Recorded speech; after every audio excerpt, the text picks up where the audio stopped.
Fala galera, estamos aqui de volta com mais um Além do Óbvio.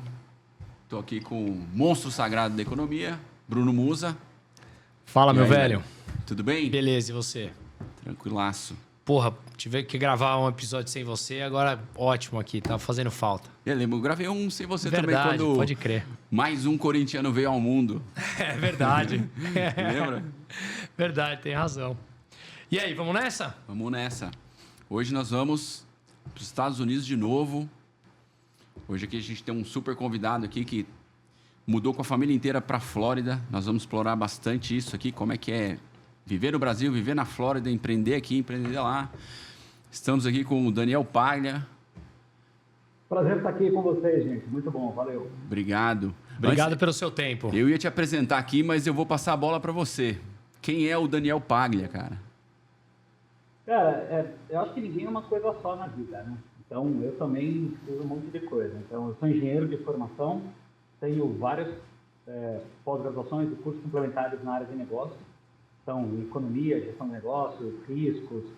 Então, basicamente, o que eu fiz foi construir uma carreira mais horizontal do que vertical. Então, eu sou pouco especialista e muito generalista. Atualmente, eu fui servidor público, trabalhei um tempo no Ministério Público Federal, foi maravilhoso trabalhar lá. E aí, depois disso, eu sou empresário, né? Então, eu tenho 2 empresas no Brasil e uma empresa aqui nos Estados Unidos. Da onde você é aqui no Brasil? Cara, eu sou de São Paulo, mas eu já morei em umas 6 ou 7 cidades diferentes. Mas originalmente você é daqui. Eu nasci em São Paulo, sou paulistano. E agora você tá onde? Cara, eu moro em Orlando agora. Ah, você tá em Orlando.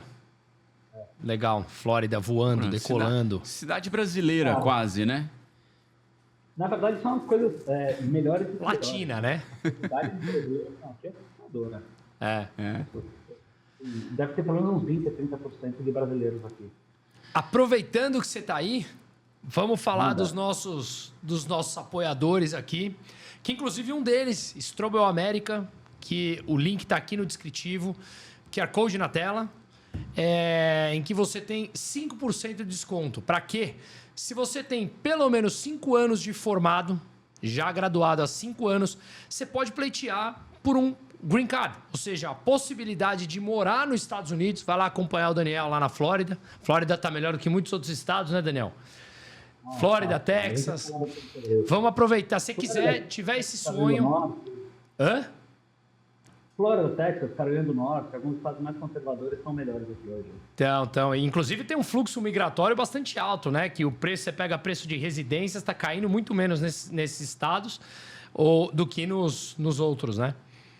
Na verdade, inclusive, Flórida e Texas está subindo o preço. Mas bom, vamos lá. Em vários estados aqui subindo. Então, se você tem 5 anos, pelo menos, de graduado, vontade de morar nos Estados Unidos, você pode procurar a Strobel América, um dos nossos patrocinadores aqui, tem 5% de desconto, vindo por indicação do Além do Óbvio, o link está aqui no descritivo, e você pode, de maneira legal, obviamente, tudo legalizado, pleitear um Green Card para poder morar e trabalhar nos Estados Unidos. Então, fique à vontade, procure, acesse aqui do link. E mais, se você não se contenta apenas com os Estados Unidos, a SETI, que é o outro parceiro nosso, o link também está aqui no descritivo, o site está aqui na tela, acessem. Com o cupom Além do Óbvio, você também tem desconto e eles fazem consultoria para adaptar a sua vida a mais de 75 países no mundo. Ou seja, se você tiver interesse por uma residência fiscal fora do Brasil ou efetivamente morar fora, pegar sua família e ir embora, cada um tem a sua particularidade. Então, eles fazem esse tipo de análise, estudo, consultoria para ver qual país ou quais países se encaixam melhores frente às necessidades de cada uma das famílias. Então, com o cupom também, Além do Óbvio, você tem um desconto e procure a SETI, tá bom?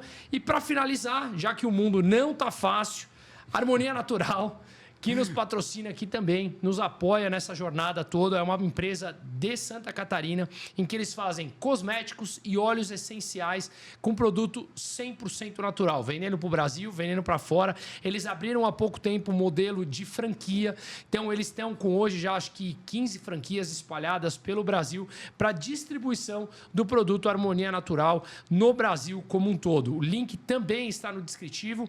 Acessem e agora sim, vamos lá conhecer a vida do Daniel lá na Flórida. Boa! Vou aproveitar um gancho de um dos patrocinadores de vocês. Eu só estou aqui por causa do processo com a Strobel América. Cara, exatamente a pergunta que eu já ia te mandar na cabeça. O Daniel é o cliente da Strobel, né? Sim, sim. Eu contratei eles no começo de 22. Comecei de 22. Pô, rápido então, hein? Foi 8 meses. Eu entrei por um visto que o processo é mais rápido mesmo, tá? O visto mais comum ele é um pouco mais lento. Eu acabei entrando por outro que é um processo um pouco mais rápido. Mas eu tive a aprovação do Green Card em 8 meses. Caramba. E o processo, cara, foi sensacional. Assim, a clareza sobre como executar o processo, né? Como elaborar a documentação. É muita documentação, é chato pra cacete. Mas os caras conseguiram montar tudo de uma maneira que eu só tinha que, vamos dizer assim, ser transparente e fornecer informação de qualidade. O resto eles conseguiram cuidar muito bem. Foi maravilhoso o processo. Que legal. Cara, como é que concedeu o Green Card? Como é que é? Chega, te manda no correio, você vai buscar, os caras te mandam e-mail. Cara, é muito estranho. Aqui as coisas são menos burocráticas, né? Então, assim, a gente entrou com o processo, né? Fizemos todo o processo vai e volta lá. Um dia o Gustavo Strobel me liga. Eu atendi, né? Eu achei que era mais um pedido de documentação, de alguma coisa. Ele, bem-vindo aos Estados Unidos da América. Aí, porra, aqui daquele calafrio, uma sensação muito legal. E aí, uns 2 ou 3 dias depois, eu recebi um e-mail da USCIS, que é o órgão de imigração do governo americano, dizendo que o visto foi aprovado, etc. E um boletim para pagar que ninguém lhe pega. Né? Então, vem lá um processo, né, que você paga pelo visto. Então, paguei $200 e poucos para cada visto. E aí você vai fazer um exame. Esse exame de saúde te habilita ou não para imigrar. Porque se você tiver problemas de saúde muito graves, eles tendem a não te querer aqui, porque o custo de saúde é muito caro e tal. Então, fiz o exame de saúde, né? Fui aprovado no exame, e aí a gente vai fazer uma entrevista com o cônsul. Eu fui no Rio de rola uma Janeiro. entrevista?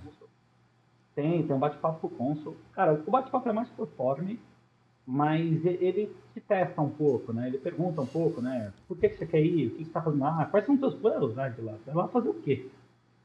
Aí a gente conversou um pouquinho, terminou a entrevista, ele falou, olha, muito bem-vindos, vai dar tudo certo. Em alguns dias chega na casa de vocês o passaporte. E a gente já deixa o passaporte lá. Passaporte brasileiro. Sei lá, 10 dias depois chegou na minha casa um envelope com os 4 passaportes brasileiros com o visto de imigração e um documento lacrado que estava dizendo, você não pode abrir essa porra, você tem que entregar assim. E aí a gente foi para pegar um avião, né? Viemos para cá. Na imigração eu apresentei os quatro passaportes e o envelope. Fui para a salinha secreta lá. Na salinha secreta o cara abre o envelope, eu não tenho ideia do que tinha dentro. E também liberou a gente. Então, o processo é pouco burocrático. O difícil, eu acho, é no aprendizado do processo, você entender a cabeça do americano. O que o cara quer ler de você. Sim. Porque, por exemplo, quando você fala assim, Daniel, você apresenta... Strobel fala muito disso, cara. Eu posso falar 50 coisas de mim, eu sou uma porrada de coisas. Pintor de carro de semana eu sou, porque eu gosto de pintar meu carro. Mas assim, o que o americano precisa ler de mim? Essa é a pergunta. E aí, eles ajudam a gente a construir um storytelling que faça sentido. E esse storytelling, ele é real, só que ele pega, sei lá, a tua realidade tem 1000 facetas. Ele pega, sei lá, 30, 40 que compõem aquela história. Claro. Então, cara, o processo é muito bacana. A sensação, assim, a emoção de receber a aprovação é animal. Animal. E qual foi a decisão de sair do Brasil? Sim, eu tenho inúmeros, imagino que você tem um monte também, mas, enfim, quais foram as suas motivações? Cara, são 2 coisas assim, essenciais, né? Tem uma porrada, mas são 2 coisas essenciais. Segurança, e aí eu separo em 2 seguranças, tá? Segurança econômica e segurança física, né? Segurança real. E a segunda, experiência. tá? A experiência de você morar fora é muito boa. Vocês já moraram fora, vocês sabem disso, assim. Por mais que você não fique, por mais que você faça uma porrada de perrengue, o teu aprendizado, né? A forma que você passa a ver o mundo é muito enriquecedora. Então, assim, eu queria ter isso, eu queria proporcionar isso para os meus filhos e, ao mesmo tempo, desenvolver um negócio dentro da economia americana. Porque, hoje em dia, você depender exclusivamente do Brasil, eu acho que é um puta risco. É. Teus filhos têm quantos anos? 7, 4, eu tenho um que vai nascer daqui a mais ou menos 15 dias, um mês. Ah, que legal. Terceiro. Estou nessa também. Estou alguns dias avançados só no teu processo. Legal. Parabéns, eu vi o pequenininho quando nasceu. Você também, obrigado. A gente tinha notado, né, de falar, parabéns, cara, que seja maravilhoso. E você, a ideia, claro que para sempre é muito tempo, mas a ideia é ficar? Vocês têm alguma perspectiva de tempo ou não? Assim, os meus avós foram imigrantes. Então, minha família paterna veio da Itália, minha família materna veio da Espanha e da Áustria. Aí foram para o Brasil. Na época que eles vieram, cara, era navio, até tinha avião para alguns, mas assim, não tinha comunicação, as cartas levavam meses para chegar lá, então era uma imigração muito punk. Hoje em dia, eu estou nos Estados Unidos conversando com vocês no Brasil, falo com a minha mãe, com meu pai, com meu irmão, por telefone a qualquer hora. Então assim, a distância deixou de ser um problema. Com isso, eu digo o seguinte, eu não estou preso a lugar nenhum. Estou tendo uma experiência maravilhosa aqui. Não quer dizer que eu vá continuar aqui. Talvez eu me mude dentro dos Estados Unidos para outros estados, e a gente vai falar um pouco mais, né, do que está acontecendo aqui dentro. Talvez eu me mude para outros países, eu sou cidadão europeu também, então posso morar na Europa. Ou talvez eu volte para o Brasil em condições específicas. Então, o Brasil ele é um problema, só que eu entendo hoje que a maior dificuldade que eu teria seria depender economicamente exclusivamente do Brasil. Porque o Brasil está numa desconstrução econômica e social inacreditável, né? Então, assim, o Brasil está desmontando e o futuro disso é ruim. Então, o que eu vim fazer na Flórida, que é ter experiência, abrir um negócio, internacionalizar minha família, está feito. Quanto tempo eu vou ficar aqui, eu não sei. O Daniel, A gente trabalha em qualquer lugar do mundo. e assim, não sei se eu posso dizer isso, mas me corrija aí. Você não é o cara que precisava empreender aí por uma questão de fechar a conta. Você já tinha uma situação, tem empresas no Brasil, você tinha uma situação consolidada. Sua decisão de empreender aí foi... você não foi para empreender, você foi pela família e tal. Empreender aí passa pela ideia de diversificação, proteção patrimonial? Foi esse o foco? Exclusivamente esse, Fabio. Eu não tenho renda nos Estados Unidos. Embora tenha uma empresa aqui, ela é uma venture capital só para investimento. Então, nem eu, nem o meu sócio retiramos um centavo da empresa. Investimento imobiliário, né? A gente hoje, o foco é imobiliário, né? Na verdade, a gente tem land banking também, então a gente tem alguns terrenos e o resto é imobiliário. Mas assim, a gente só aporta, a gente não saca nada. Nem salário, nem ganho. A gente não tem retirada da empresa. Então, eu consegui fazer esse movimento porque os meus negócios do Brasil conseguem me sustentar aqui. Então, é uma condição um pouco incomum, né? A maioria das pessoas que mudam para cá... Aqui na Flórida, você tem dois perfis de brasileiros muito claros, tá? Eu diria assim, sei lá, 50% da população que vem para cá está fodida. Estava fodida no Brasil e vem para cá e está fodida aqui. E aí, aqui o trabalho paga muito bem. Então, o cara chega, muitas vezes, de maneira irregular, sem visto, com visto de turista, e aí sai fazendo faxina, fazendo mecânica, serviços de jardinagem e tal, e esse cara começa a ganhar dinheiro. Esses caras falando bem aqui, cara, fazem 5, 8 mil dólares por mês. Então, assim, é uma renda classe média alta. Só que esse pessoal, eles criam uma fama ruim do brasileiro. Porque é um povo que, por uma necessidade ou por uma questão de perfil, acaba tendo um pouco mais oportunista. Isso é muito mal visto. O segundo grande grupo de brasileiros que vem para cá, os caras que são, cara, muito ricos. O cara é milionário no Brasil, o cara tem casa de férias, foda-se. Então ele fica aqui, tem casa no Brasil, tem casa aqui e tal. Esse cara, ele vem, assim, esse cara não se envolve com a sociedade americana, esse cara vive em pequenos clubes. Então, os brasileiros são muito fechados, não são pequenas ilhas. E aí você tem uns 10% ali de others, né? Eu sou um dos others. É aquele cara que não é milionário, não veio para cá ter casa de férias, não veio para cá para fazer faxina. A gente está numa condição intermediária. Então, eu vim para cá numa condição meio híbrida e abrir empresa era um sonho antigo meu, exclusivamente por proteção econômica e risco Brasil. Mas você citou o termo aí da galera que tá fudida e tal. Cara, eu tenho uma visão que se o cara tava numa condição ruim no Brasil e ele indo pro... Comparar o ruim com o ruim, né? Em termos de classe social. O ruim do Brasil com o ruim aí da Flórida, o cara teve um upgrade, né? O cara deu uma boa melhorada. Então, não sei se na percepção deles também eles enxergam que, pô, tô mal. Na verdade, saiu do Brasil, às vezes, salário mínimo, ônibus e, sabe, aquela vida sofrida aqui de... Principalmente quem vive em grandes centros. Foi para os Estados Unidos, o cara deu uma bela subida também. É um baita upgrade. Aqui, um profissional... Primeiro assim, o cara ganha mais. Quem estiver disposto a fazer trabalho braçal, a ralar, vai ganhar muito bem. Serviço aqui é muito bem pago. Por outro lado, o custo de vida é mais baixo. Então, o poder de consumo do cara fica monstruoso. Então, você pega aqui uma família onde, sei lá, a moça faz faxina, o cara faz jardinagem, eles têm 2 carros do ano, uma SUV, tem uma lancha que no final de semana vai pra praia e vive bem. Não guarda um puto, mas vive bem. E tem um outro perfil que fica com uma vida apertada aqui, só que o cara investe, guarda 4, 5 mil dólares por mês. Então, que a vida desses caras melhorou é inquestionável. Então, assim, quem está mal no Brasil, opte por estar mal aqui, é bem melhor. A única coisa, a minha crítica a esse grupo, é que poucas pessoas desse grupo tentam de fato se adaptar à sociedade americana. E se você não tenta se adaptar à sociedade americana, você vai ser sempre um brasileiro isolado. Vai ser sempre um largado à sociedade. E isso é uma merda, né? Mas, Daniel, quando a gente morava na Europa, cara, e a gente sempre falava aí esse ponto, que, na minha opinião, quando você sai de uma condição de vida merda aqui no Brasil, principalmente nos grandes centros, na Europa, nos Estados Unidos, você vai viver melhor.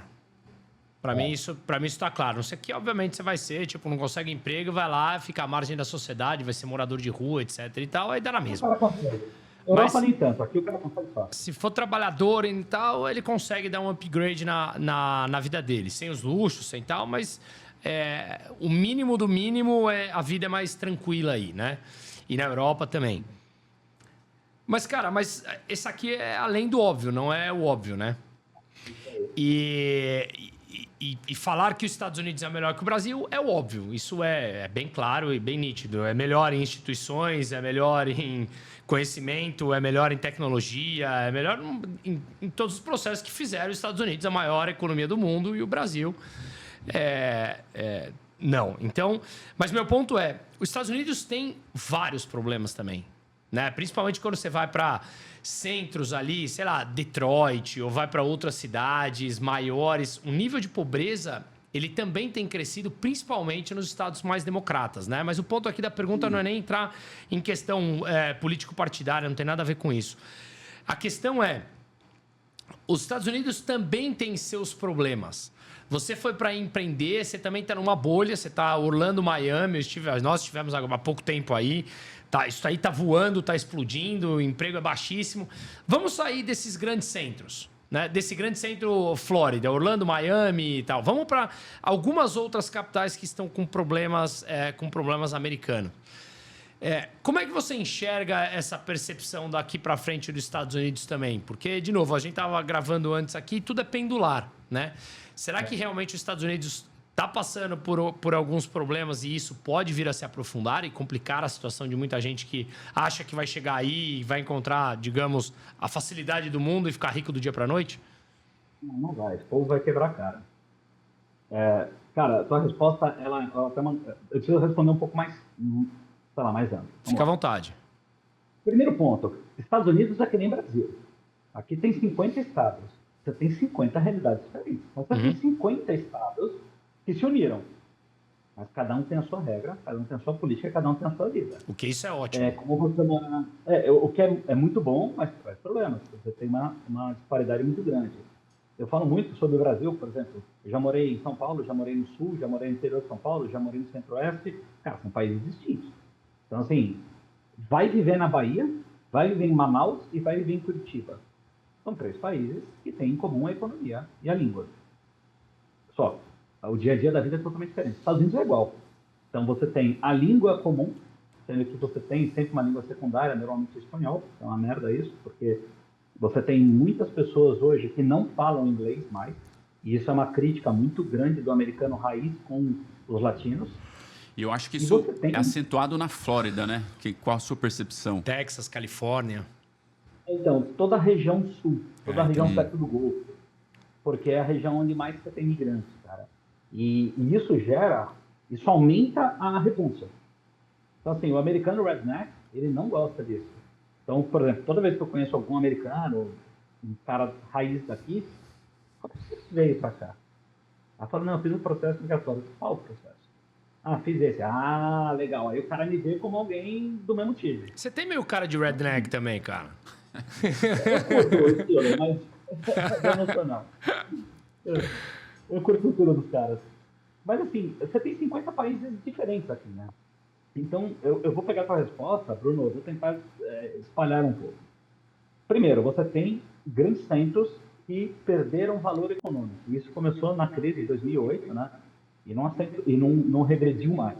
Então, você tinha uma concentração muito grande da indústria automobilística. Essa indústria foi pro saco. Foi pro saco não, mas essa indústria reduziu fortemente e ela se espalhou para lugares que tinham melhor condição tributária.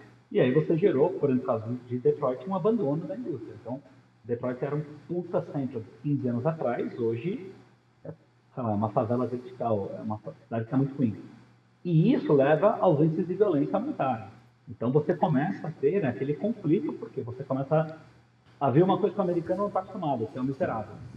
O americano tem o classe média baixa, classe média alta e o riquinho.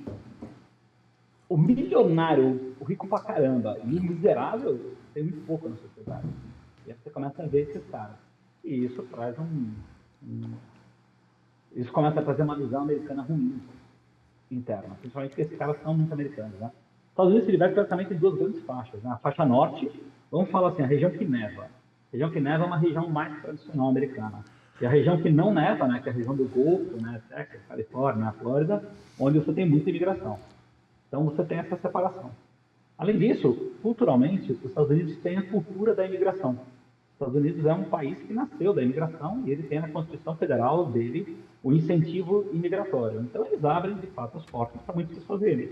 Tem gente que vem pela porta da frente, tem gente que vem pela porta do fundo, mas tem muito gringo aqui.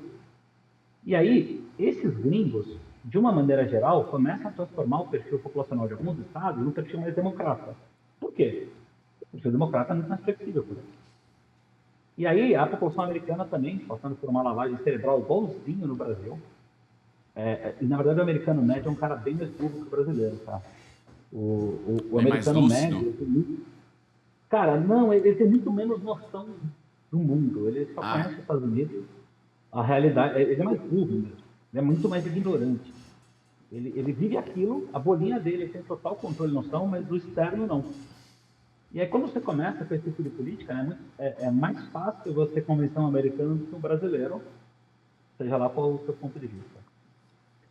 E aí você começou a criar, e a gente não tem como não entrar na política, né, estados predominantemente democratas, né, que são os blue, e predominantemente republicanos, e você tem alguns purple no meio do caminho. Né? Então, tem estados que têm votações históricas para o perfil democrata, que é a esquerda americana. Esses estados hoje estão numa situação econômica bem pior. Vide Califórnia, que assim, é o grande exemplo do desmonte da economia americana. Né? E você tem estados que são mais tradicionalistas. Por exemplo, a Flórida é um estado tradicional, um estado republicano, um estado red.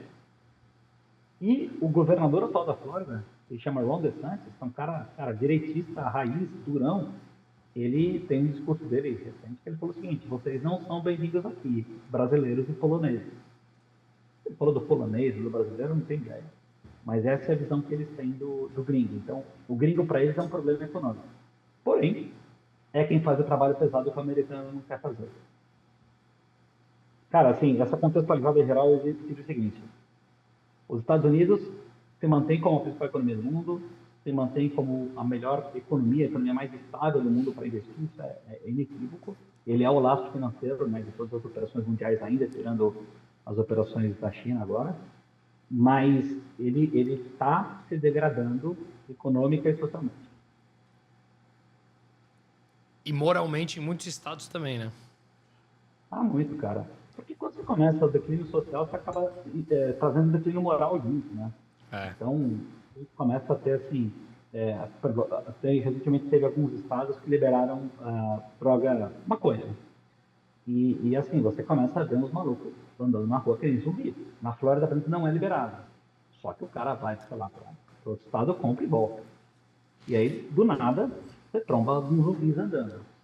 Na Flórida não tem. E a polícia aqui é muito dura e pega esses caras e complica. Mas eu fui para Nevada, fazer uns 2 semanas atrás, fui passar uma semana com a família em Nevada. Em Nevada, você vê no meio da rua zumbis andando, né? Os caras estão tão chapados que eles não conseguem nem mais conversar, eles andam tortos. Então, esse é um dos problemas que está acontecendo aqui nos Estados Unidos. O outro lado, que é um lado econômico que pouca gente enxerga, é o seguinte: a dívida americana está no talo do talo do talo. O governo americano ia entrar em ruptura em agosto desse ano, aprovaram uma lei no último dia que aumentava o limite do teto da dívida, e a dívida aqui está em 43 trilhões de dólares. 33 trilhões e meio de dólares, 130% do PIB. Mas, cara, eu concordo 100% com você, mas tem alguns desafios loucos aí. A gente fala assim, tá no limite. O que é o limite? O Japão já tá em 240% do PIB e essa porra não estoura. Sério? 240, é o país mais endividado do mundo, cara. Pra mim já teria que ter estourado há tempo. Itália já passou a americana em relação ao PIB. É muito louco, cara. Então, mas o limite não está na dívida pública. O limite está na falta de caixa do americano médio. O americano médio, ele não compra as coisas. Ele faz leasing e financiamento de tudo. Tudo. Cara, tudo que você puder imaginar. Então, por exemplo, quando eu fui comprar meu carro aqui, eu cheguei na loja, fui comprar o carro. Quanto custa o carro? X parcelas disso. Eu falei, não, eu quero saber o preço do carro. Mas por quê? Eu falei, caralho, eu quero pagar o carro. Eu tive que convencer o cara que eu queria pagar o carro disso. Porque o americano não faz isso, não existe esse tipo de coisa.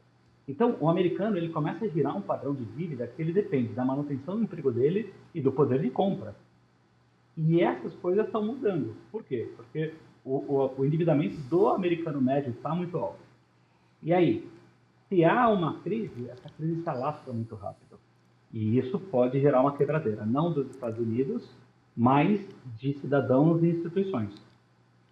Algo semelhante ao subprime, só que provavelmente um aspecto mais... não tanto concentrado na parte imobiliária, né? Mais pulverizado. Na parte de imóveis e veículos, exato. Então, assim, o grande mercado americano é um mercado de veículos hoje. E se você gera um problema de 10% desse mercado, acho que você quebra boa parte do país. Então, assim, o americano, ele trabalha numa estratégia muito fragilizada economicamente. Então, enquanto você tem Banco Central e o dólar em si, cara, forte pra caramba, ditando as regras, você tem o americano vivendo um padrão de dívida sem garantia de futuro. O americano não tem garantia de aposentadoria, muitos americanos não têm, né, as rendas privadas, embora eles tenham, são valores muito baixos na maioria das vezes. E o cara trabalha no limite do fluxo de caixa dele. Qualquer gripe ele quebra. E se vier uma gripe em larga escala, o negócio vai ser muito feio. Então, esse é um dos pontos que eu acho que o americano médio não tampa o sol com a peneira para não ver, e as pessoas não enxergam. Então, eu digo o seguinte: o dólar é extremamente seguro. O mercado americano é um mercado estável, mas ele não está isento de uma problemática se algo assim acontecer. Inclusive, um susto aqui deve gerar um puta impacto.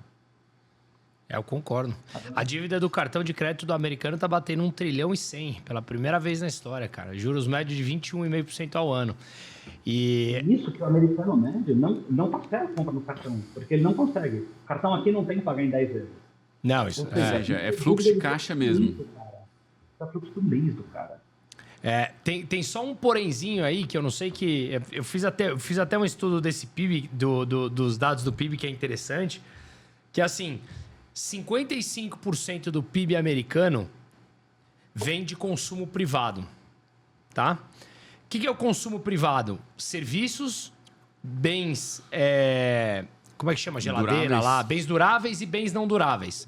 Serviços representa 75% do consumo privado, bens não duráveis 20% e bens duráveis 5%.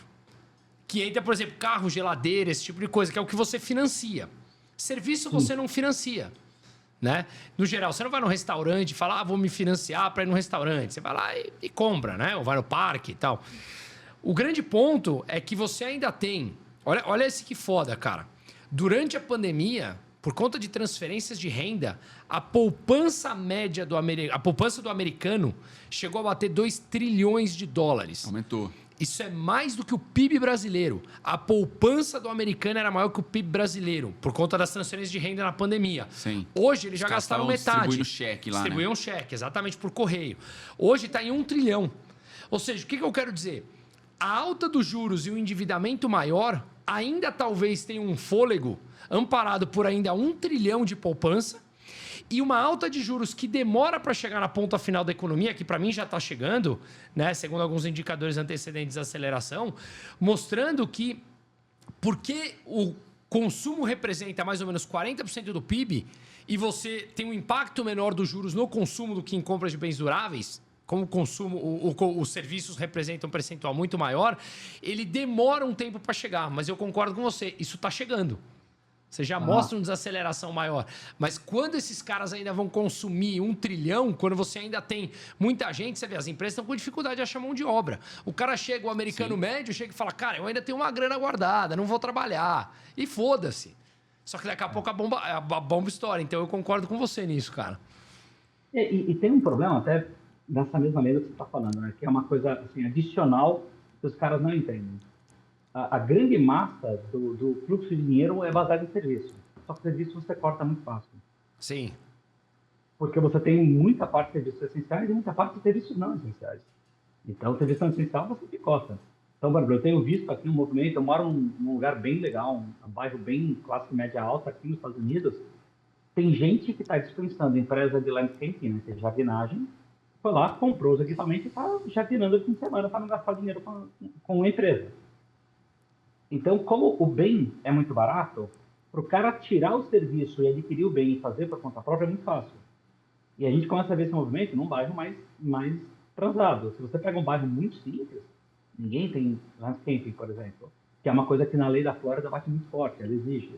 Então, assim, esses serviços, eles são a ponta do iceberg, não é neles que estoura antes. Só que eles sofrem a consequência. E são pequenos indicadores já que começam a dar um termômetro, né?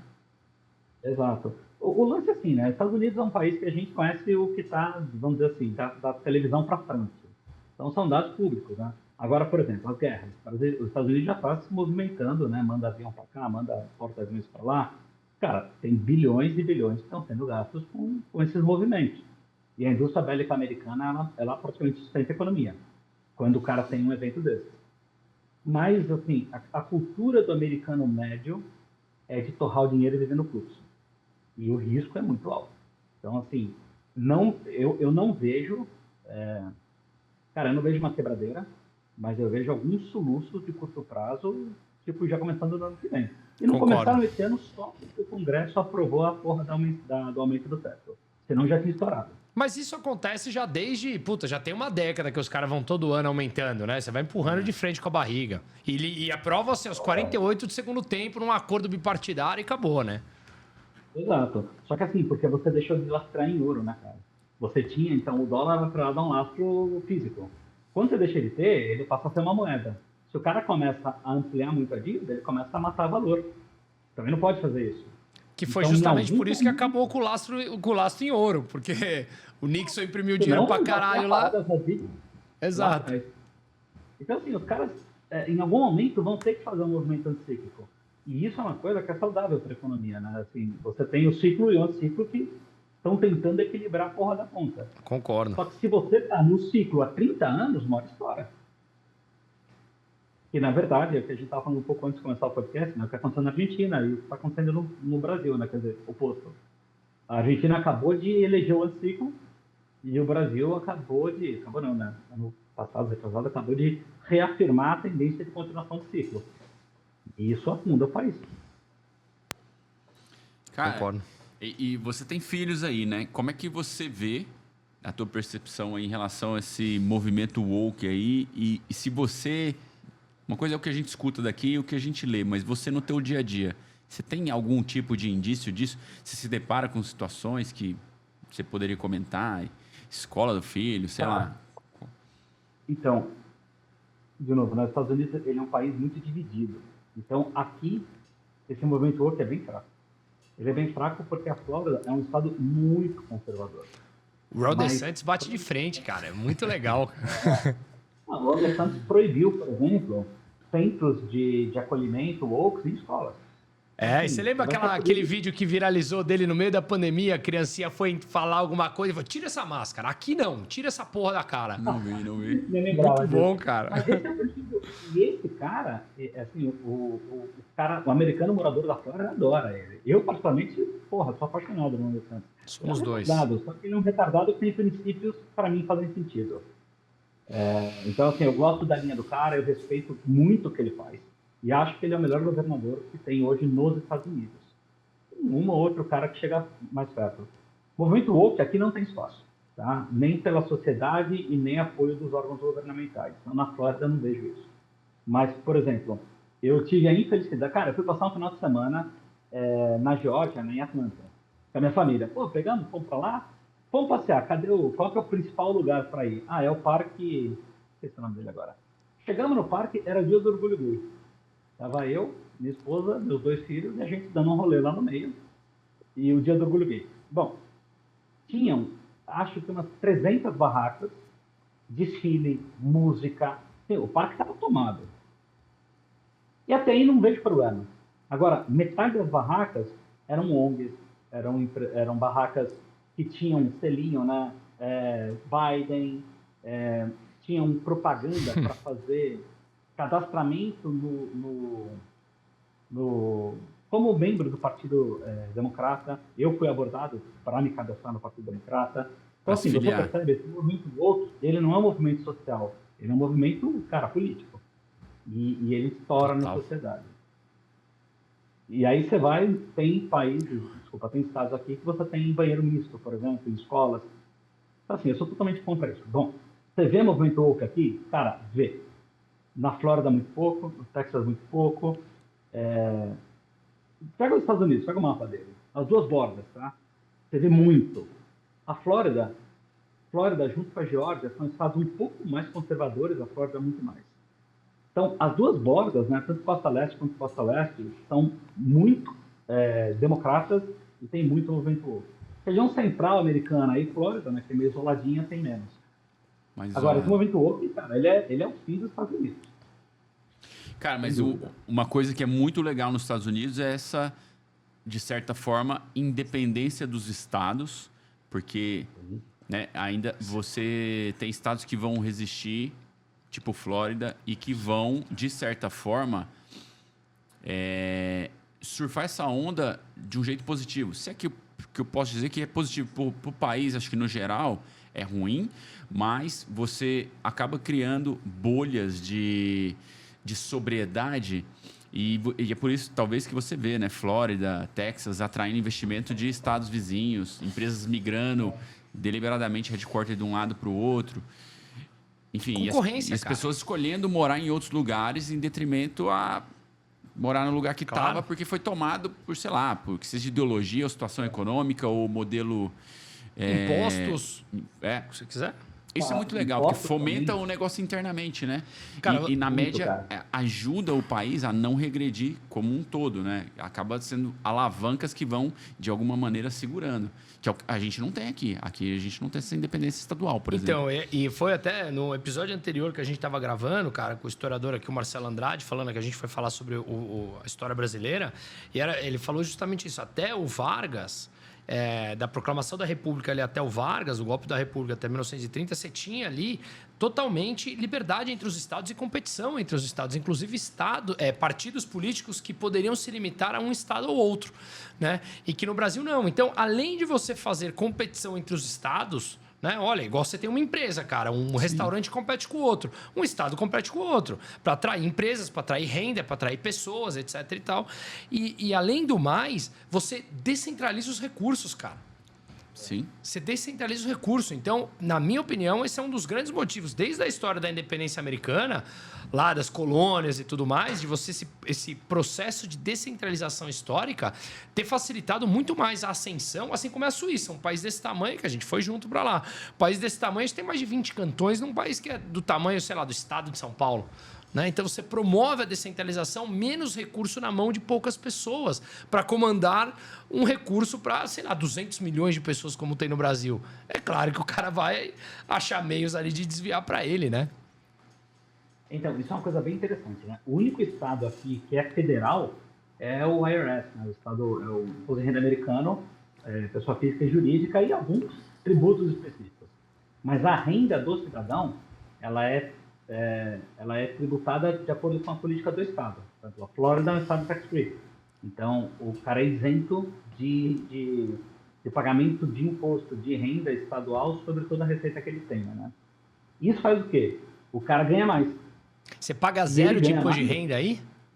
Zero. Puta que pariu, que delícia. É legal pra caralho. Então, assim, o cara ganha 10, ele recebe 10. O que ele faz? Ele gasta 10. Mas, Claro. Daniel, Então, aqueles 8 que iam retidos voltam para a economia e continuam girando. Claro. só um parênteses aí. Você paga 10 na tua renda que é gerada fora ou no teu negócio interno aí também?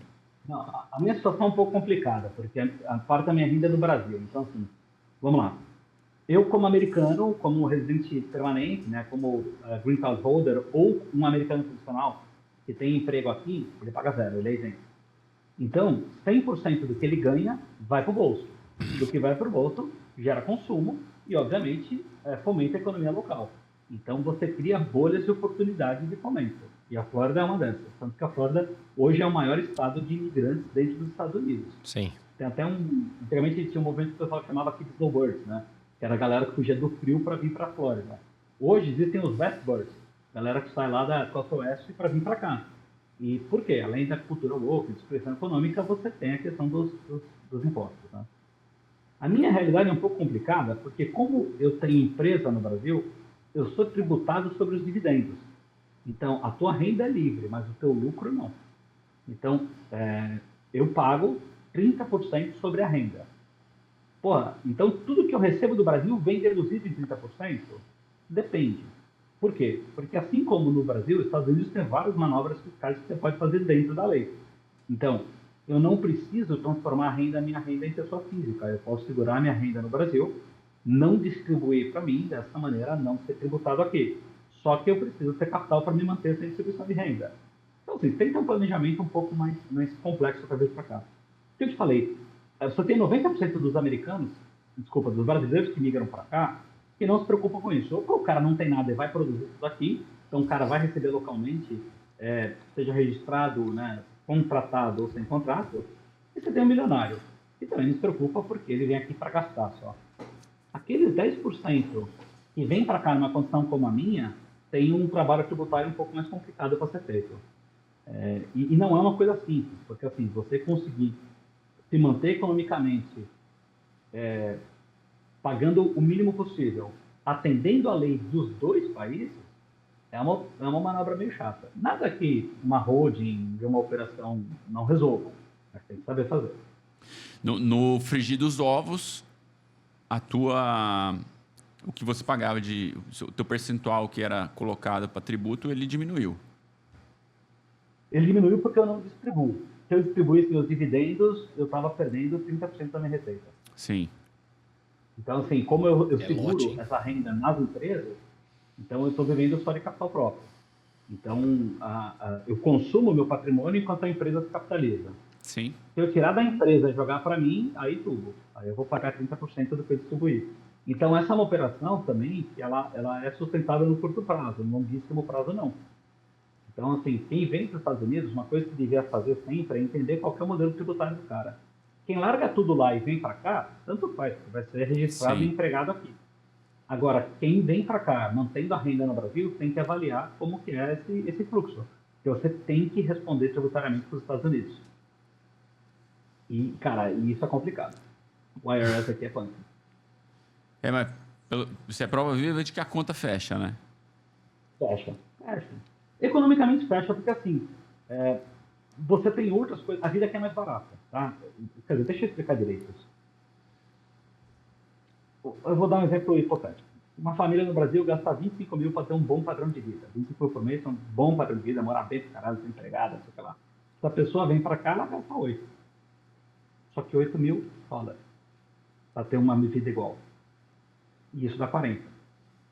Então, assim, a vida é muito mais barata para quem ganha em dólar. Para quem ganha em real, a vida é mais cara aqui. Então, a conta fecha, mas você tem que ter um puto oxigênio para conseguir fazer essa conta fechar.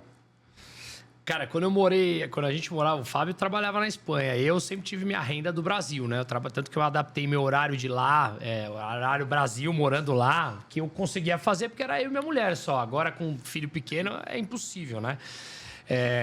Mas eu vou te falar, eu gastava menos lá, convertendo para real, do que eu gasto aqui no Brasil. Eu também. E quem é que foi isso? Hã? Agora, eu voltei pro Brasil em 2020. Então, o Não, euro final de tava... 2019. Não. Voltei final de 19, Então, mas a Europa, ela é um pouco mais barata. Concordo. Porque, por exemplo, você não tem gastos com saúde. Sim. Saúde aqui é uma pancada cara. Saúde aqui é muito caro. E se você não pagar pela saúde, você vai ser atendido. Não, eu pagava, porque o meu plano é internacional, o meu plano é europeu. Então eu já pago. Hoje aqui eu pago ele em euro já, entendeu? Então, de qualquer maneira, isso não alterava. Mas isso é irrisório, cara. Eu e meus filhos dá 120 euros, entendeu? Tipo, é irrisório. Então. Lá, o gap é pequeno entre o privado e o público, então não justifica muito ter preços muito grandes. Esse é o ponto. Mas, por exemplo, minha esposa pagava, eu tinha no trabalho e ela, quando veio para pegar o visto de residente, ela teve que obrigatoriamente contratar um plano privado. Pagava 50 euros. Tipo, não é um big deal assim. Nos Estados Unidos a conta é mais... É mais pesada. Mais pesada, né? O da minha mulher, o plano é nos Estados Unidos. É uma porrada bem maior. O meu plano de saúde custa $2,100 por mês. Então. Caramba. Que é seguro, na verdade, né? Eles nem falam plano aí, é o lance de apólice e tal. Depende, você tem um dos modelos aqui, tá? O meu, ele é um plano de fato. Então, assim, entre as opções de mercado, ele é uma das melhores. Mas por que eu escolhi essa opção?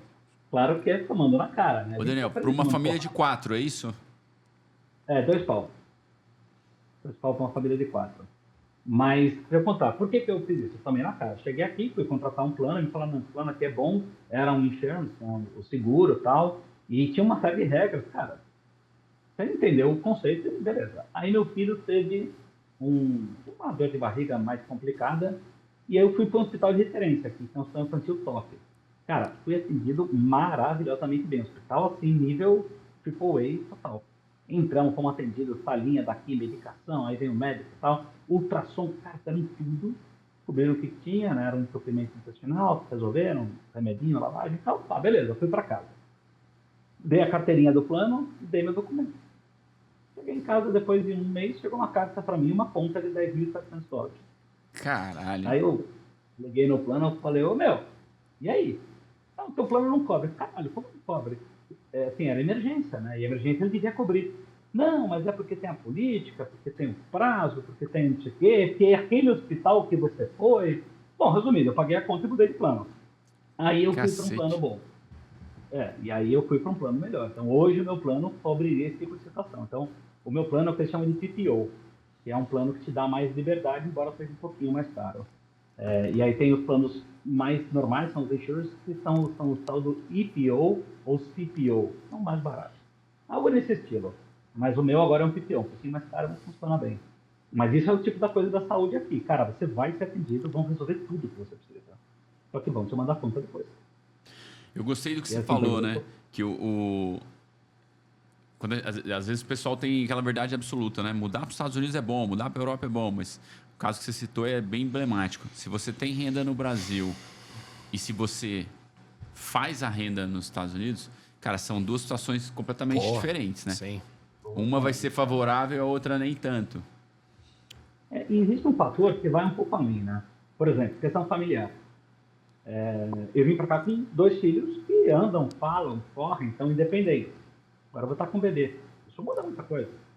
Então, um bebê pequenininho, cara, tem que ter consulta, tem que ter pediatra, tem que acompanhar crescimento. É outra pegada. Você aumenta o nível de dependência familiar. Então, por exemplo, a minha esposa, ela não trabalha, ela cuida da nossa estrutura familiar como um todo. Porra, ela vai passar 6 meses acordando de madrugada e amamentando. Então, a gente começa a decisão de mudar envolve muitos fatores. Sim. Mas o que eu falo para todo mundo, cara, a experiência é impagável. Eu tive um tempo também que eu fiquei na Itália, eu estava considerando mudar para a Europa uns 3 anos atrás, quando a gente decidiu vir para os Estados Unidos.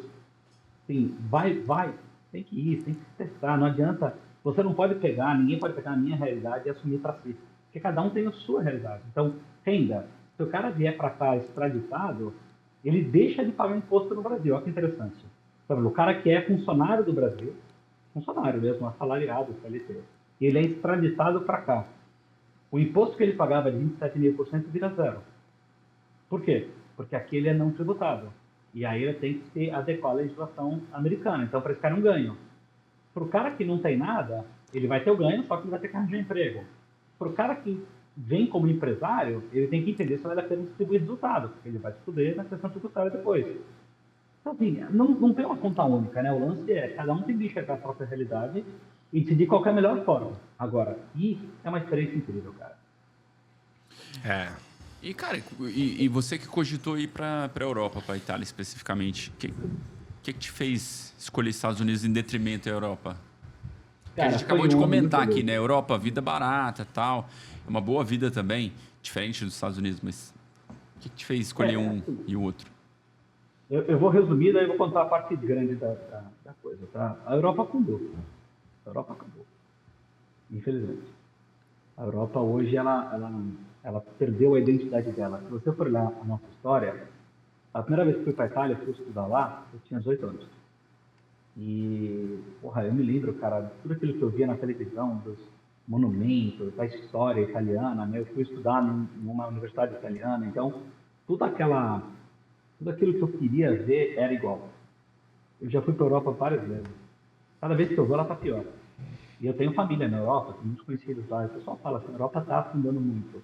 Tem problema migratório, tem problema político. Então, assim, o maior problema hoje é o seguinte. Primeiro, o europeu não tem uma pegada workaholic como tem o americano. Então, se eu fosse trabalhar lá, provavelmente eu não viver lá, provavelmente eu não conseguiria transferir para minha família, para meus filhos, a cultura que eu acredito. Que é a cultura de trabalhar como filho da puta. É a única cultura que eu acredito. Eu não acredito na grana fácil, eu não acredito na sorte. Eu só sei trabalhar. Então, o europeu não tem muito essa pegada.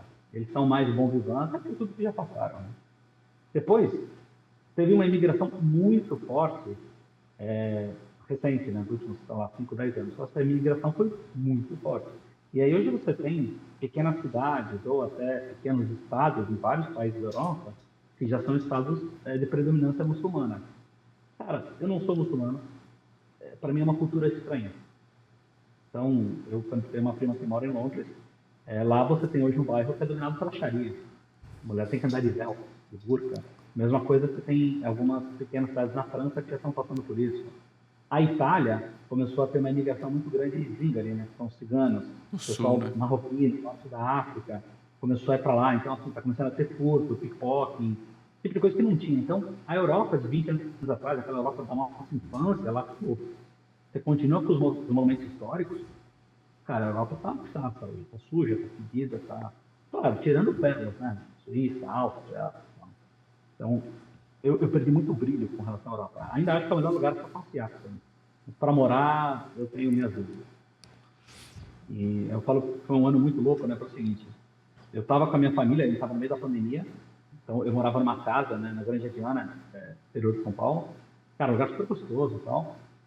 Só que aí aconteceu uma pancada de coisa junto, minha família teve várias perdas na pandemia e eu perdi meu sogro, inclusive, foi muito duro. E, cara, a gente falou o seguinte, quer saber, vamos fazer uma experiência diferente, né? E aí nós compramos uma viagem de volta ao mundo. A gente ia ficar 5 meses dando uma viagem de volta ao mundo. Aí a gente saía da Itália e terminava na Itália. E aí a gente falou, depois a gente fica por ali. Aí cancelaram, depois a gente comprou a viagem, né? Faltando um mês e pouco para o embarque, cancelaram, por causa da segunda onda da pandemia que veio. fudeu nosso planejamento. E aí a gente ficou assim, e aí, o que a gente faz? Já tinha vendido o carro, né? Eu aluguei a casa que era minha por mais uns meses. E aí a gente resolveu mudar para uma cidadezinha pequena, ficar mais um ano. Quando saiu o processo americano, a gente veio para cá. Então, assim, foi um ano meio complicado por causa da pandemia e tudo isso. Agora, eu hoje não mudaria para a Europa. Tá? Eu vejo que a Europa perdeu demais em relação à qualidade de vida, em relação à foco. E se você for olhar os vídeos dos caras, se você for olhar, né, os crescimentos econômicos da Europa, está muito baixo. Tá. Muitos países do zero até negativo, né? Não, e Então, muitos cara, estão sustentados ainda pelo Banco Central Europeu, porque se eles tivessem as moedas próprias ainda, Espanha, Itália, Portugal, França, Grécia já teriam quebrado há muito tempo, né? Há muito tempo, é uma pena. É que tudo é uma questão de perspectiva, né, cara? Você sai daqui, a gente fala, porra, você anda lá tranquilo, tal, você não tem questão de violência, tua qualidade de vida, não pega trânsito, tal. Realmente é infinitamente melhor do que aqui esse ponto. Mas quando você tem que botar o combo completo na tua vida, né? Que momento você tá empreendendo? Pô, empreender na Europa é difícil pra caralho. Ganhar dinheiro lá é muito difícil. Não ganha, exato. Então, é o que você falou. Volta, que tem muito a ver com a Seti, que é uma das que a gente falou das nossas patrocinadoras. É você sentar, entender a tua real necessidade. Né? Porra, por que Europa? Porque se Europa, qual país da Europa? Ele falou pra gente aqui, por exemplo, que eles estão fazendo, tem muito brasileiro pegando residência na República Tcheca, que, pô, é um puta país legal. Eu estive lá na Estônia, que também amei lá, mas, pô, nunca pensei em morar lá. Mas por que não? Exato. De repente, por que não? Lindo, né? Legal pra caralho. Você não fala a língua, você não conhece o banco, você não conhece a cultura, você não sabe como se aluga uma casa, você não sabe nada. Então, assim, você, cara, é um renascimento. A pergunta é, você está afim de passar por esse renascimento na tua idade? Esse, na sua função de vida, né? E não tem uma resposta certa ou errada, né, Daniel? É de cada um, cara. É de cada um, é individual de cada um. Cara, os Estados Unidos já tinha vindo uma cacetada de vezes, é um renascimento isso aqui. A minha carreira nos Estados Unidos, eu sempre disse, eu não sou ninguém. E tudo que eu tenho de curso, só que não vale porra nenhuma. Eu não perco a minha experiência, mas assim, em termos de formação técnica, em termos de currículo, não tem mais valor. Fui alugar minha casa. Quando eu cheguei aqui, né, eu fiquei um mês no Airbnb. Aí escolhi uma casa que a gente queria, que é a casa vinculada da escola, né? Então eu escolhi uma escola legal, e aí a casa tinha que estar naquele bairro, era um bairro mais legal. Fomos lá, vimos o preço, falei, tá bom, vou alugar, mandei os documentos. Aí, uns 2 dias depois, o corretor me liga, olha, foi negado. Não pedi desconto, não tenho dívida, não tenho merda nenhuma. Por que foi negado? Porque você não tem credit score. É isso. Cara, eu não existia fiscalmente nos Estados Unidos, eu não tinha histórico. Aí, papo vai, papo vem, eu só consegui alugar casa pagando 1 ano à vista. Caramba. 1 ano. Basta. Essa mesma casa? A casa que eu moro hoje. Só consegui vir para essa casa, que era a mesma casa, porque eles me negaram 2 ou 3 vezes. Aí eu liguei pro cara e falei, a última proposta, eu pago 1 ano à vista. Me cobraram 1 ano à vista, mais 1 mês e meio de calção. De calção.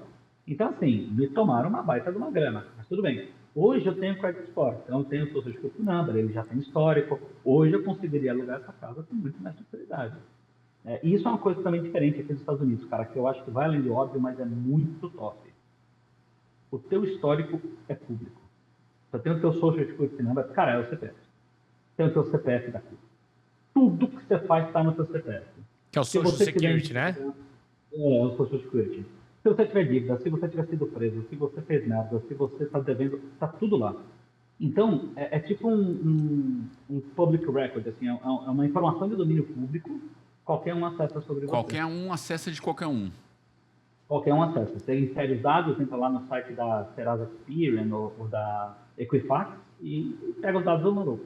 Qualquer um acessa. Então, por exemplo, você vai alugar uma casa, o cara consegue conhecer meu histórico inteiro. Eu não consegui alugar a casa, não porque meu histórico era ruim, mas porque eu não tinha histórico. Mas se o cara faz merda grande aqui, tá bom. Ele não consegue mais comprar casa, ele não consegue mais comprar carro. As taxas de juros sobem muito. Então, isso é uma coisa que eu acho muito interessante. Você tem... não é como o Serasa. Assim, você sabe que o cara está devendo, mas você não sabe o que, você não sabe quanto, você não sabe para onde. Não, lá tem o histórico do cara. Então é muito mais seguro para Faz um desenrola aí que a gente esconde teu crédito também, teu nome fudido, tá bom. Porra, cara, tem que fazer um desenrola punk aqui, mas, cara, na minha mudança foi bizarro. Eu não conseguia alugar casa. E eu tava fora de dinheiro. Bom, tanto que eu tava com dinheiro que eu consegui pagar uma renda. É tipo, literalmente não importava quem você é no Brasil, né? Foda-se. Nada, ninguém tá nem. Eu tive que pegar, eu tinha já conta nos Estados Unidos, né? Eu peguei minha conta e mandei no extrato para eles, ó, tá aqui, eu tenho dinheiro para pagar a casa. Não funcionou. Eu não tô nem aí. Então, Cara, e ainda você pegou num momento, cara, você pegou num momento agora mais complicado de economia, né, cara? A inadimplência começa a crescer, endividamento já tá muito alto, então eles estão mais exigentes para isso. Se você chegasse pré-crise de 2008, pô, tomava, né? Levou o empréstimo. Mas também faz muito sentido, assim, não significa que você foi bom no Brasil que você vai ser bom nos Estados Unidos. Foda-se o crédito que você tem no Brasil, né? Pelo contrário, sob a ótica do risco, pensa que é um cara que está fazendo uma transição. Claro, né? É super compreensível. E assim, eu hoje tenho a minha renda vinda do Brasil, mas e se eu não tivesse? Será que eu estaria conseguindo sustentar aqui? Provavelmente não. Então, você acaba tendo, assim, é compreensível a cabeça do cara. Sim. O americano... É pragmático, cara, né? Exato. Ele é muito cara by the book. Você tem uma regra, o cara segue a regra. Então, assim, às vezes você fala pro cara, mas por que essa regra não aquela? Não sei. Então, por exemplo, você vai num restaurante aqui, tem lá, eu chego em 4 no restaurante e falo, eu quero uma mesa de 4. Aí moça lá, 10 minutos. Tá bom, tô aguardando. Aí eu vejo uma mesa ali vazia. Fala aquela mesa. Ela falou, aquela é para 5. Aquela o quê? Mas não tem. Aquela mesa é para 5. Ah. Mas não tem ninguém de 5 pessoas esperando, mas aquela mesa é para 5. De 4 eu tenho que esperar livrar. Os caras eles são menos capazes de escolher saídas. Eu falo assim, o brasileiro é um cara... existe uma discussão, né, sobre o conceito de inteligência e esperteza. Eu diria o seguinte, o brasileiro é um cara muito menos educado, mas muito mais esperto. Em termos de inteligência, eu não sei exatamente como é que se separaria isso, mas o americano, ele é um cara que não consegue fugir do script. E o script dele é muito curto. Quer ver uma coisa? Meus filhos no Brasil tinham aula de história, geografia, ciências sociais, matemática, português e tal. Aqui eles têm inglês e matemática, no ano que eles estão. Só. Então, eles têm um puta aprofundamento na cultura tecnicista. Tudo que vai ensinar os caras a ganhar dinheiro é mais aprofundado. Agora, tudo que você fala sobre cultura geral aqui não existe. Então, as crianças vão se formar tendo tido aula de história americana. Só. O cara não sabe o que é Europa, nunca vai ter ouvido falar. A Segunda Guerra vai ouvir falar porque os Estados Unidos entrou, mas a Primeira Guerra, ou outras guerras que tiveram, não faz parte da história deles. Então, eles são muito engessados nesse sentido. Por isso que esse engessado resolve algumas coisas e atrapalha outras. Né? O lado positivo, né, disso. Você está na avenida, tem 3 faixas. Uma que permite para a esquerda, uma que permite para a direita e uma que vai reta. Fecha o farol. Tem uma com 10 carros e a outra vazia. Não é que nem o brasileiro que a gente sai agrupando lá na frente e depois resolve. Não, a faixa entra para a direita para quem entra à direita. Então, o cara ser muito engessado te traz uma certa previsibilidade. Então, você sabe o que vai acontecer. Se eu sair, eu vou pegar aquela rua, eu vou pegar aquela avenida, o trânsito vai estar assim, na hora que eu for entrar à direita, eu preciso estar na faixa da direita. São coisas que no Brasil, o brasileiro tenta dar o jeitinho. E o jeitinho brasileiro, apesar de ser uma coisa muito, cara, sagaz em termos de aprendizado, de solução, é o que fode o Brasil, né? Tudo no Brasil é base no jeitinho, ou seja, você tem muito pouca regra. É que o jeitinho, talvez ele seja essa esperteza que você mencionou do brasileiro no bom sentido, talvez o jeitinho seja o erro na dose dessa esperteza. A gente errou um pouco ali e aí você começa a gente errou demais a mão, né?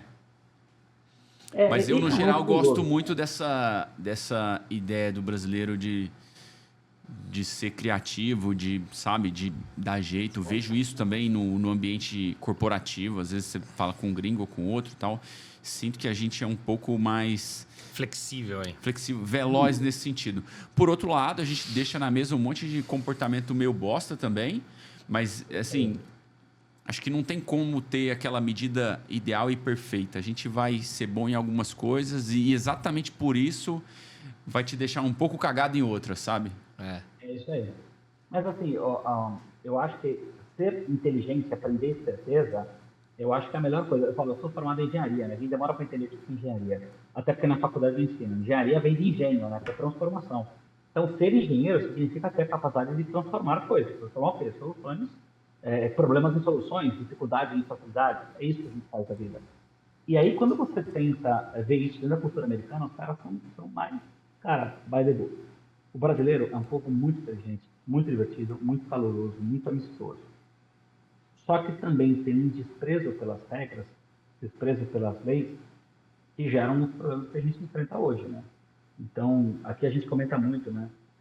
Quando você pega, por exemplo, um crime, do nada, tocam todos os telefones do condado. Eu tenho 4 celulares aqui, né? 2 meus, 2 da minha esposa. Tocam os 4 ao mesmo tempo, um alerta, alerta, carro tal, com criminoso, você vê. Tocam todos os telefones do condado inteiro, não importa o que ela seja. Cara, em 20 minutos a polícia pega os caras. Então, assim, você tem um nível de organização, de eficiência nesse sentido brutal aqui. O Brasil não tem. Por outro lado, se você tiver um desafio para resolver, o brasileiro, provavelmente, o brasileiro médio, é muito mais capaz do que o americano médio de resolver esse problema.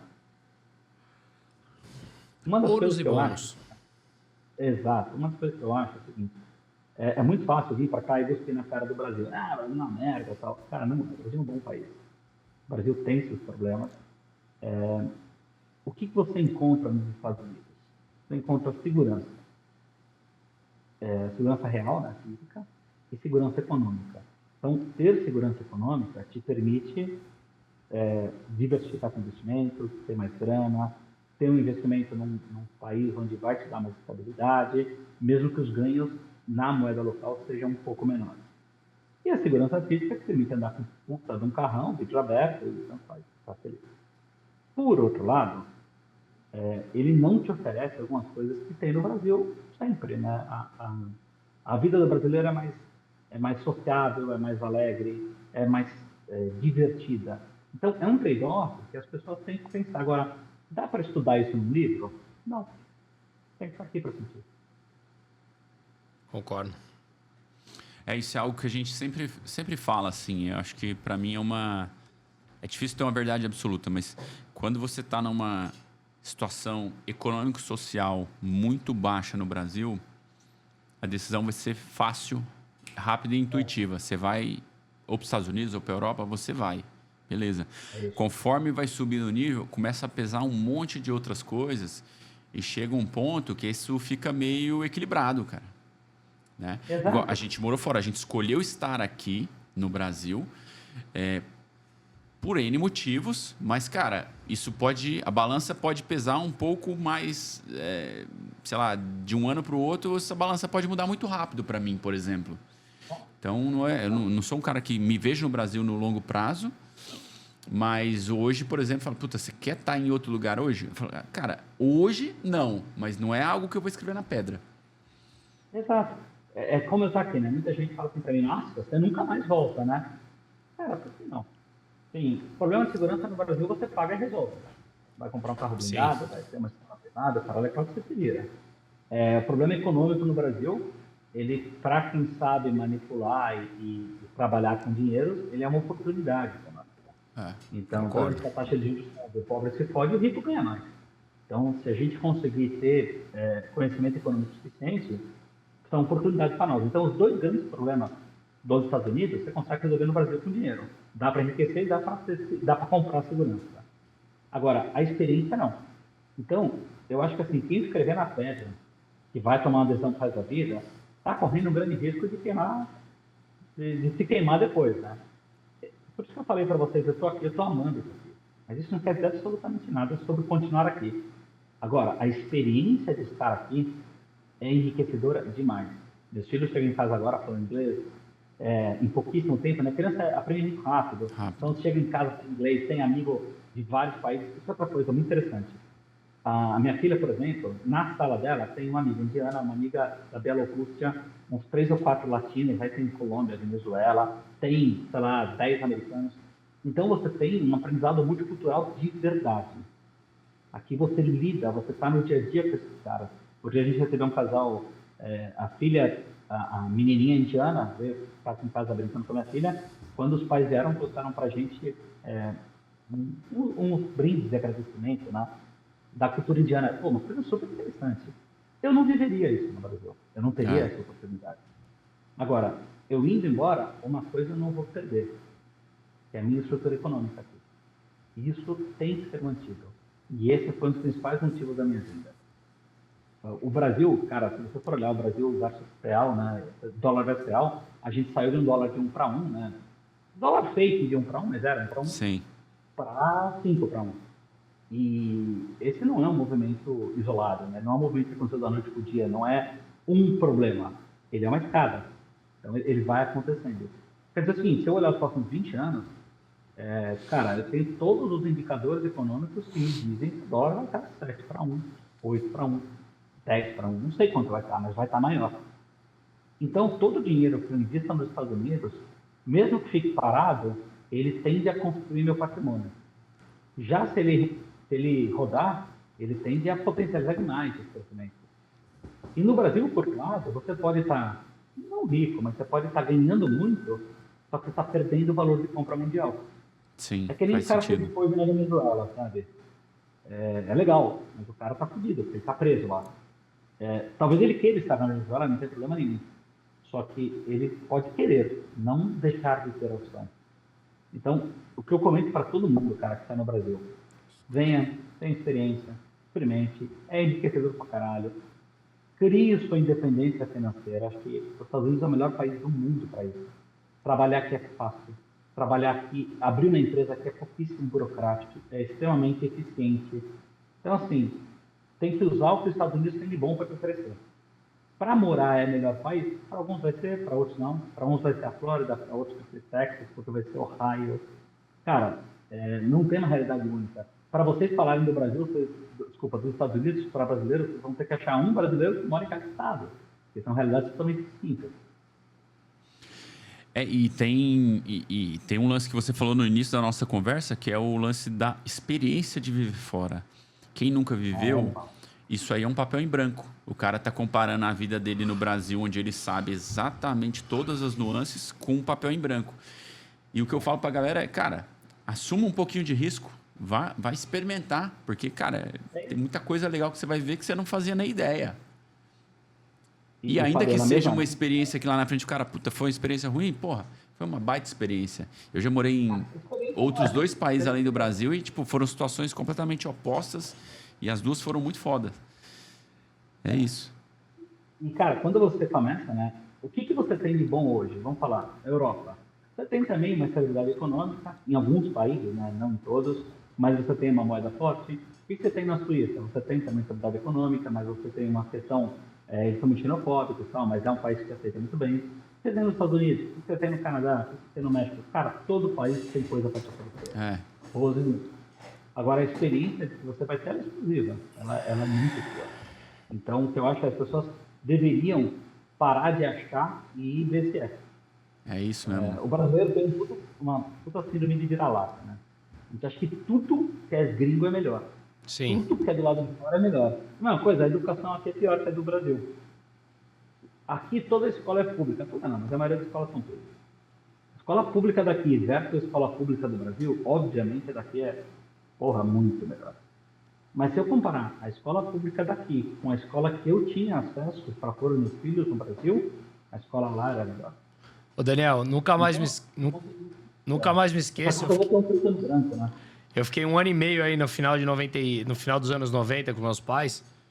E, cara, eu fui estudar, eu cheguei aí sem falar inglês, né? Minha mãe que me ajudava a traduzir as paradas lá. Como eu falo espanhol em casa desde pequeno, eu fiquei amigo dos mexicanos. Você virava, né? Mas eu lembro na primeira aula de geografia, cara, me colocaram o mapa dos Estados Unidos, eu tinha 14 anos, me colocaram o mapa dos Estados Unidos e eu tô te falando, pô, nunca tinha estudado história americana em si. Você aprende aquilo no colégio daqui, né? Independência americana, papá. Mas 14 anos, você é zero aprofundado. E eu fui a pessoa, sem falar inglês, que mais acertei os estados americanos no mapa. A escola... E eu tava num bairro nobre de San Diego, na Califórnia, que era La Jolla, que é um bairro ainda... Bom, não sei como é que tá agora com a Califórnia do jeito que tá. Mas assim, mas o nível do ensino era uma bosta. Cara, eu lembro que eu regredi uns 3 anos. Escola pública. Para mim só funcionou porque eu aprendi o inglês. Mas sob o ponto de vista, quando eu voltei pro Brasil, eu penei pra caralho, cara. Porque, tipo, eu tinha regredido 3 anos no estudo. Eu lembro na matemática, eu falei, cara, eu aprendi isso 3 anos atrás. E aí eu tive que acompanhar, só que eu tinha passado de ano aqui pro Brasil. Puta, química, física, matemática, essas coisas, eu viajei. Porque eu perdi um ano, né? Sim. Eu perdi totalmente um ano. Sabia, né? É. Claro, teve o ganho do conhecimento, da experiência, que isso ninguém me tira, que foi. Não voltaria nem a pau. Acho que o ganho é muito maior, eu quis dizer. Mas olhando só a escola, fraquíssima, cara. Quanto custa uma escola privada aí? Cara, uns 1.500 Bom porte, euros. não precisa ir muito acima. Vai, porte razoável, assim. Para equivaler Aqui com não tem uma razoável. privada do Brasil. Aqui você não tem a privada razoável. Aqui a privada, ou ela é para um nicho específico, então tem escola judaica, tem escola muçulmana, tem escola chinesa, ou ela é para, tipo, ultra ricos, né? Você tem as escolas privadas e tem muita escola para pessoas com necessidades especiais. Então vamos lá. Essas escolas nichadas, elas custam $1,5, $2. A escola para ultra rico custa tipo $8.000 por pessoa por mês. Então é ultra rico mesmo. E, cara, as escolas para pessoas com necessidades especiais, elas não são caras, mas aí é para um público que não adianta, né? As pessoas que não precisam não vão utilizar. Então, na prática, assim, se você quiser ter seu filho uma educação um pouco melhor qualidade, você vai gastar pelo menos uns $2.000 por mês por criança. Então, mais 10 contos em reais. É isso. É muito caro. E assim, a educação aqui é ruim. Por exemplo, a minha filha desaprendeu a escrever letra cursiva. Tá vendo? Isso aí foi a idade do meu irmão. Foi a idade que meu irmão foi quando eu tava. Foi isso mesmo. A minha esposa está retomando com ela isso. Minha filha é gringa, falava inglês meia bomba, né? Assim, ela se virava, mas era só. Minha filha recebeu um prêmio faz uns 15 dias, porque ela tirou nota A, né? Que seria equivalente acima de 9,5, né? 95%, em todas as matérias, em todos os quesitos esse ano. Em tudo. Isso não é bom. Tipo, caralho, muito fácil. Nossa, como ela é genial. Não, ela não é genial. Ela é uma menina esforçada, mas, cara, ela não faz sentido. Acho que a barra tá baixa. Porra, exato. Ela tá aqui há um ano tirando nota máxima em tudo numa língua que ela não falava. Não faz sentido, caralho. Essa parada é ruim. Esse é o tipo de sinal que assusta a gente, né? Ao invés de olhar com puta bônus, a gente olha com preocupação. Então não faz sentido. Ela é melhor aluna da sala hoje e não era pra ser. Sim. Sendo que nem a língua ela fala fluentemente. Ela tá na escola pública ou privada? Não, cara, aqui tá tudo na pública. Tá na pública, tá. Eu acho que assim, minha visão de vida. Se você vai para um país, tem que se adaptar à cultura do país. Então, assim, mudar para os Estados Unidos, para ir morar numa ilha de brasileiros, para colocar numa escola particular de brasileiros, cara, fica no Brasil. Não, concordo. Então, assim, eu acho que assim, você tem que viver a experiência local. Flórida é um lugar que tem muito latino, muito brasileiro, mas eu tento, não é que eu tento evitar esses grupos, mas eu não tento me encaixar neles. A minha vida independe desses grupos, desses nichos. Claro, trombo com os caras de vez em quando, mas não é uma coisa que eu esteja procurando.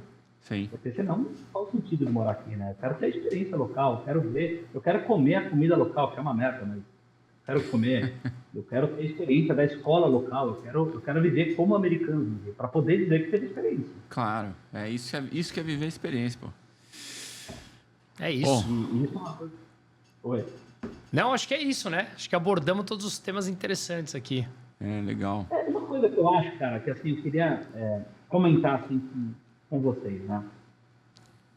O que que é óbvio aqui? Você vai ter segurança, você vai ter economia estável. Mas, o que é além do óbvio aqui? Você está fora do Brasil. Você está fora da sua cultura. Você está numa terra de estrangeiros. Você é um gringo ali no meio. A cultura americana não é uma cultura muito receptiva. O americano não é um cara braços abertos como é o brasileiro com gringo. Então, tudo isso é uma coisa que tem que ser considerada para que a pessoa tenha experiência. Segunda coisa que eu quero falar. Cara, o brasileiro tem que parar de cuspir no Brasil. O Brasil tem milhões de problemas. O Brasil é um país que Porra, eu não suporto isso, cara. Mas, porra, o Brasil é um país bom. O Brasil é uma economia forte. O Brasil tem o maior setor agro do mundo, o maior produtor de alimentos do mundo hoje. Não dá pra gente cagar em tudo isso. Então a gente tem que olhar pro Brasil e saber também o que o Brasil tem de bom. E é o que a gente sempre fala.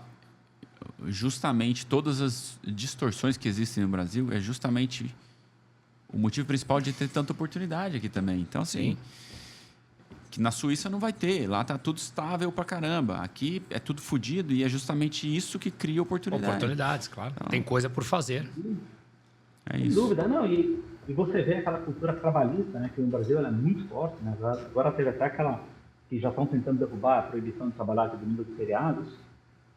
Porra, isso não existe aqui, não passa na cabeça das pessoas aqui. Ah, isso é bom ou ruim? Nenhum dos dois. Depende do lado da balança você tá. Então, é uma outra cultura, simplesmente diferente. Então, a tua vantagem é que você rege o seu contrato como você quer, você ganha mais por isso, por não ter aquele monte de contribuição sindical, imposto de renda, PIS, COFINS, o caralho é 4. Porém, você não tem segurança nenhuma. O cara vai trabalhar numa segunda-feira, chega lá, o chefe fala, olha, você está dispensado, acabou. Então, as coisas não são boas ou ruins, as coisas são diferentes. No modelo trabalhista americano, eu particularmente prefiro. Eu sou um cara de direita, eu sou um cara com um pensamento liberal, então, para mim, esse modelo faz muito mais sentido. Mas o Brasil tem que aprender com isso. E não simplesmente olhar para cá e achar que é do caralho e ficar proibindo de trabalho esse fim de semana no Brasil. Mas você citou esse negócio de domingo e feriado, aí você fala assim, bom, é bom para alguns, né? Quem de repente não quer trabalhar. Cara, não é, porque essa é uma ação que vai estimular o desemprego e quem vai se fuder é ele. Claro. Então, a ideia é linda, mas ela tem um problema, ela não para de pé economicamente. Se não para de pé, vai sobrar para a ponta mais fraca. Bruno, 8/10 das ideias da esquerda não param de pé. Se não for mais. Pô, você é otimista com 80% ainda. Eu diria 110. Eu não quis radicalizar, porque eu falei assim, porra, alguém vai ver esse negócio, vão falar mal de mim, né?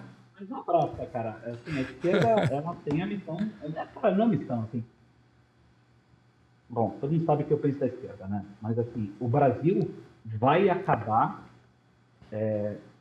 indo para um problema muito maior por essa política imbecil que nós estamos tendo. Sim. A cultura woke, ainda para o Brasil, ela só tem outro nome, ela não chama woke, mas é a mesma merda que estamos tendo.